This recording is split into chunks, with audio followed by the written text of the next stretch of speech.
Hello, this is Patricia from patriciafenty.com, and today I have a tutorial on how to crochet this unisex scarf. It's a super easy pattern. It does not have tassels, but you have the option to add tassels if you like.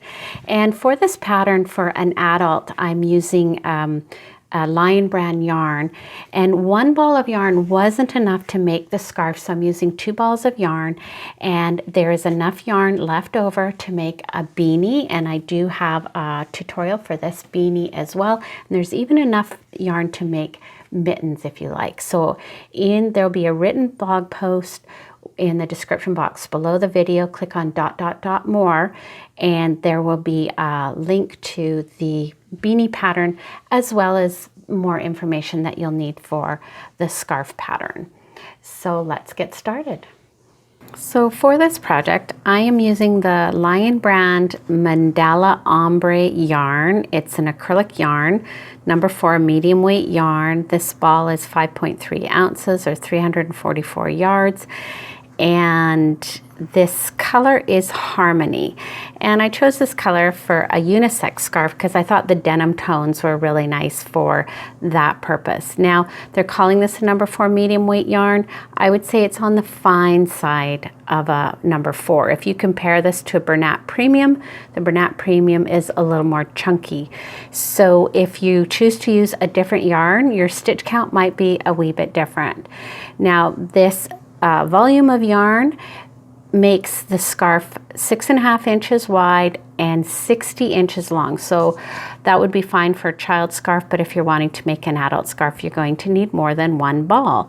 So you'll need 2 balls, and that's fine because you can use the extra yarn to make a matching hat and or gloves or mittens. There's a 4mm or G6 crochet hook, a scissors, and a darning needle. Now I'm going to demonstrate using a plain color yarn because that ombre yarn is really hard to see the stitches. So I'm just using a Bernat Premium yarn. It's a number 4. So this is a heavier number 4. Actually, I've got this right here. You can see, that this is lighter. So I've gone up a half size in the crochet hook. I'm using a 4.5mm. But this stitch pattern, you can use any size yarn you like, any size hook you like, because we're doing it as a stitch count. So you're going to begin by creating a foundation chain that is an even number of stitches. So yarn over, pull that through the loop. That's 1 chain. Yarn over and pull that through the loop, and that's 2 chains. Yarn over, pull through, and that's 3 chains. Now you want this foundation chain to be quite loose. If you're not proficient with your tension, you can go up a half a size crochet hook for the foundation chain. So creating an even number of chains. For the ombre yarn, it was 24 chains. And for this yarn, I will let you know what it is when I'm done. So create the chain to the width of the scarf that you like. I'm going for 6.5 inches. So we'll see you there. All right, so I have 6.5 inches. That was 22 chains rather than 24 for the other yarn. So then we're going to work a single crochet row back. And if you've been using a larger crochet hook for the foundation chain, you can switch back now. So on your chain stitch, you have 3 parts of that stitch. This is your front loop, back loop, and if you flip it over, you have your back bump. And we're going to be crocheting into the back bump.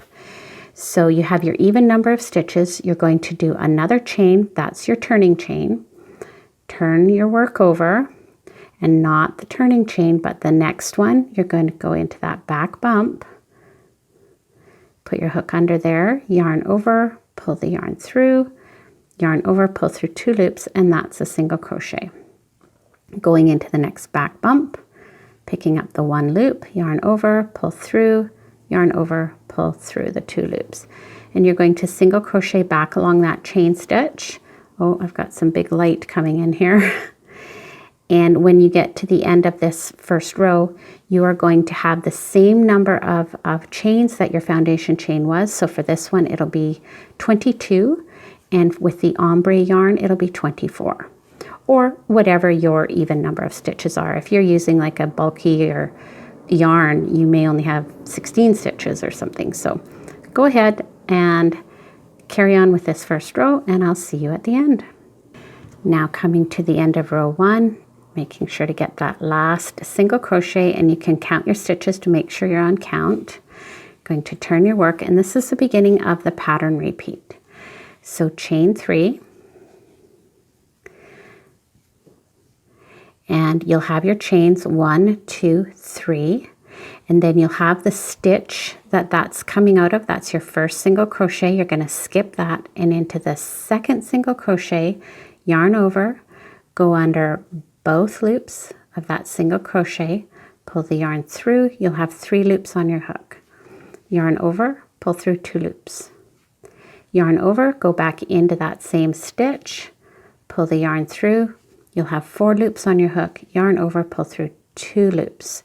You'll have 3 loops on your hook, yarn over, pull through 3 loops. Chain 1. Skip a stitch. That's a double crochet 2 together stitch. So we're going to repeat that all the way along. So skip a stitch, and into the next stitch we're going to do that same stitch. So yarn over, pull the yarn through, 3 loops on your hook, yarn over, pull through 2. Go back into that same stitch with a yarn over, pull the yarn through, you'll have 4 loops on your hook, yarn over, pull through 2. You'll have 3 loops left, yarn over, pull through all 3 loops, and a chain 1. And you're going to repeat that tog stitch all the way along, skipping a stitch and doing the tog into every other stitch with a chain 1 in between. So go ahead and do that, and we'll see you at the end of row 2. So coming to the end of row 2, you should have 2 stitches left. If not, that means you've either skipped a stitch or haven't skipped a stitch along the way here. So you'll skip a stitch, and you'll work your last tog stitch into the last single crochet from the previous row. And you will have half the number of togs of whatever your beginning chain was. So this was 22 chains, so we have 11 togs. With the ombre yarn, it's 24 chains, so you have 12 tog stitches. So turn your work.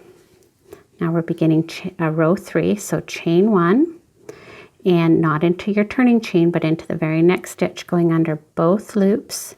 You're going to do a single crochet. And you're going to single crochet all the way along this row. So you have to pick up this chain stitch, going under both loops of the chain, and do a single crochet. And do a single crochet into the next stitch, and a single crochet into the next chain, always picking up 2 loops of those stitches. And you'll just single crochet all the way along. And at the end of this row, you'll have 22 single crochets, or 24 if you're doing the ombre yarn, or whatever was your beginning chain. So I'll see you there. Now as you come to the end of row 3, you've done a single crochet into the top of that tog, and the last single crochet is done in the 3rd chain of that beginning chain 3 from the previous row. And do your best just to pick up 2 stitches from that chain, yarn over, and do a single crochet. So make sure you catch that last stitch at the end of that row. Now you'll turn your work and chain 1. And for row 4, you're just repeating row 3, but this time it's much easier. You're just doing a single crochet into the top of every single crochet from the previous row, going under both loops of each stitch. And at the end of this row, you'll have 22 single crochets, or 24 if you're doing the ombre, or again, whatever was your beginning foundation chain. So go ahead and do that, and I'll see you at the end. Coming to the end of row 4, finishing off that last single crochet and the top of the tog from the previous row. Turn your work, and now we're simply going to repeat rows 2 through 4. So I'll just get them started again to remind you. So you'll begin the row 2 repeat with a chain 3. You'll then come down the 3 chains, 1, 2, 3, and then you skip that first stitch, and going into the second stitch, you'll do your tog. So yarn over, pull through, yarn over, pull through 2 loops.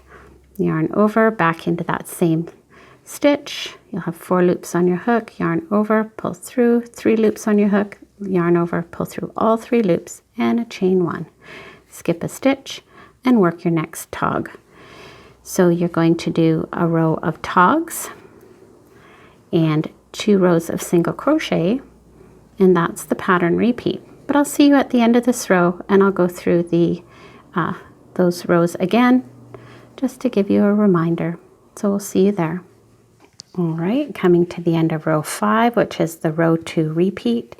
Again, you'll have 2 stitches left at the end of this row, and you're working your last tog stitch into the last stitch there. And again, if you don't have 2 stitches left, that means you've either skipped a stitch or crocheted 2 stitches together. So that's the end of the row 2 repeat, or row 5. So I'll just take you through this again. Turn your work, chain 1, and work a row of single crochet. So not in your turning chain, but into the next stitch, which is the top of that tog, you do a single crochet. And then single crochet into the chain. And so this first row of single crochets is a little bit tricky because you need to find that chain stitch, which is a little bit tight sometimes, but making sure to pick up that chain. So single crochet all the way along, and I'll see you at the end. Now coming to the end of the row 3 repeat, you have your tog and then this chain 3 from the previous row, and you're doing your last stitch into the 3rd chain of the beginning chain 3. That's for your first row of single crochets. You're ending that row by working into that chain 3. Chain 1, turn your work, and this is the row 4 repeat, not your turning chain, but into the very first single crochet under both loops, work a single crochet, and then work a single crochet under both loops of each stitch all the way along. This row of single crochets is much easier to do because you're just working into single crochets. So that is the pattern, and you just are going to repeat rows 2 through 4 over and over again. Row 2 is the row of togs, and then you're doing a row of single crochet one way and a row of single crochet the other way. So it's those 3 rows back and forth. And of course you can make the scarf as long as you like.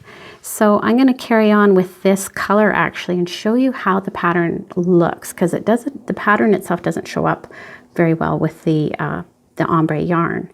But whatever yarn you choose, go ahead, make this as wide as you like, make it as long as you like, use whatever size yarn you want, and just have fun and be playful. And I will see you in the next segment. So you can see how nicely that stitch pattern works and looks in the solid color. And then here it is with the ombre yarn. And my lighting keeps going yellow whenever I bring this in. But, you know, the pattern doesn't show up as nicely as it does in the solid, but it still looks really, really good. So there you go, just carry on. And in the next segment, I'm going to show you how to add on a new ball of yarn to the ombre.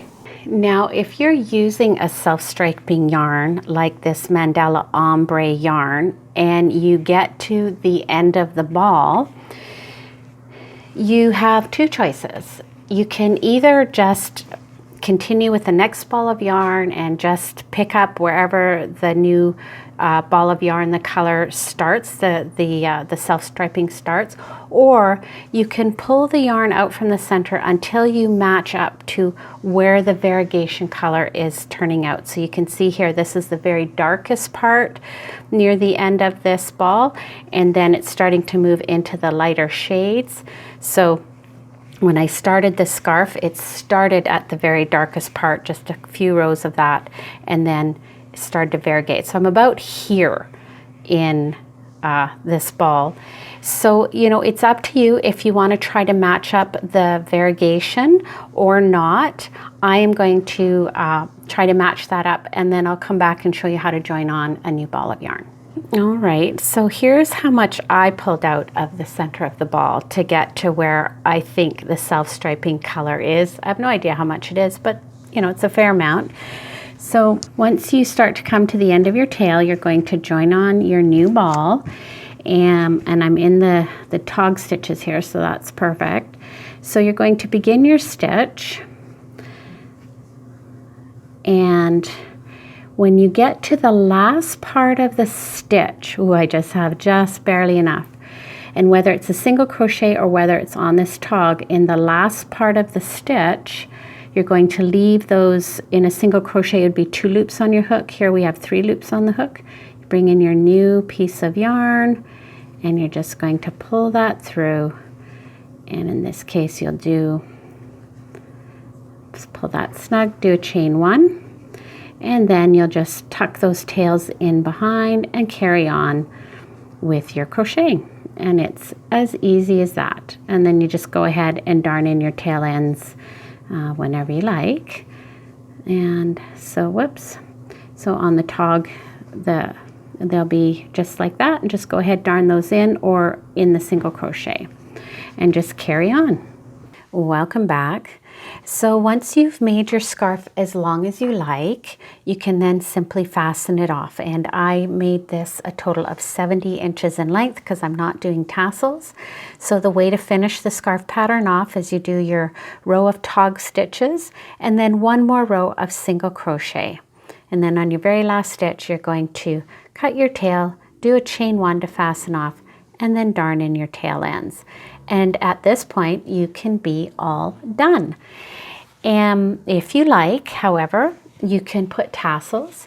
And I will have a video, a tutorial in the blog post in the description box below the video.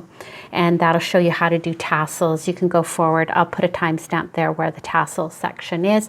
You do want to block this scarf, so you can use the wet method, which is basically wetting the scarf, laying it flat, pinning it in place, or you can use a hand steamer. And then, of course, here is the beanie. And there's definitely enough yarn for the beanie, the scarf, and even mittens if you're using 2 balls of yarn, of this ombre yarn.